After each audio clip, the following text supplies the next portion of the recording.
نعمل مع بعض النهاردة صينية السمك الجميل ده اللي شكله كده يفتح النفس وهي لسه مستوتش. هنبدأ كده مع بعض على طول. معايا التتبيلة بتاعتي عبارة عن معلقة فلفل احمر، معلقة توم، طماطمية كده مكعبات صغيرة، وكمان جزر مبشور، ومعلقتين كزبرة خضراء بالشكل اللي انتوا شايفينه كده. نزلت كل ده كده على بعضه. كمان معايا ليمونة، طبعا السمك بيحب الليمون زي ما انتوا عارفين. نزلت كده بليمونة كبيرة كده عصرتها على التتبيلة بتاعتي. تقلبي بقى كده التتبيله كويس بالشكل اللي انتوا شايفينه ده. وكمان هنزل بالتوابل. انا ما بستعملش توابل كتير في السمك. طبعا السمك عباره عن كمون وكزبره وملح. تقلبي كل ده كده مع بعض كويس. وكمان هنزل بمعلقتين زيت في التتبيله بتاعتي بالشكل اللي انتوا شايفينه ده كده. التتبيله كده شكلها يفتح النفس وجميله. وكمان معلقه خل. كل ده كده مع بعضه هتقلبيه كويس.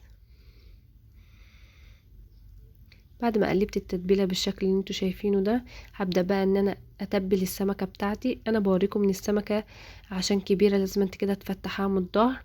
كمان انا غاسله السمك كويس زي ما انتوا شايفين بالشكل ده. بدات بقى ان انا اتبل السمكه من جوه ومن بره في الفتحات اللي انت عاملاها بالسكينه دي كده. لازم تحشيها وتتبليها كويس.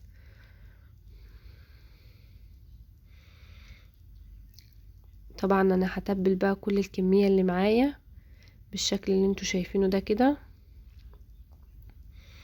طبعا صينية جميلة جدا وموفرة، مش بنستعمل فيها زيت كتير. طبعا بعد ما تبلت السمك بتاعي فاضل معلقتين من التتبيله، هقول لكم هنعمل بيهم ايه دلوقتي.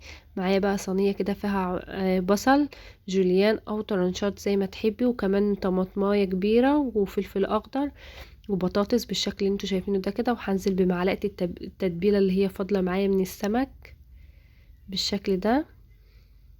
وهقلب بقى الخضار بتاعي كده كويس. الخضار ده عبارة عن بطاطس وفلفل وبصل وطماطم، مش اكتر من كده. والتتبيل بتاع التتبيله معايا عباره عن كمون وملح وفلفل اسود، مش اكتر من كده. البطاطس دي كانت طالعه طعمها جميل ومش زفره زي ما انتوا شايفين كده. والله جربوها مش هتندموا، تحفه جدا. شايفين التتبيله بس شكل الخضار بتاعي كده يفتح النفس. هبدأ بقى ان انا انزل كده بالسمك بتاعي كده ارصه في الصينية كويس. بعد ما هرصت السمك بقى كده هبدأ احط معلقتين زيت بس كده على السمك من فوق، وهدخلها الفرن وهتشوفوها في الفرن شكلها عامل ازاي. شكلها طالع شكلها تحفة بالشكل اللي انتوا شايفينه ده كده. وما استعملت الزيت كتير ولا حاجة ولا قليتي بقى ولا استعملت زيت. انتوا عارفين الزيت غالي قد ايه دلوقتي، وكمان صحية جدا لانها مشوية في الفرن. وقدمتها معاكم بالشكل اللي انتوا شايفينه ده. ده رز كده، رز احمر مش الرز اللي هو البني. رز كده بالطماطم، رز احمر مش الرز البني. وقدمته قدمت بقى بالشكل اللي انتوا شايفينه ده كده مع البطاطس مع الرز. واشوفكم على خير ومع السلامة.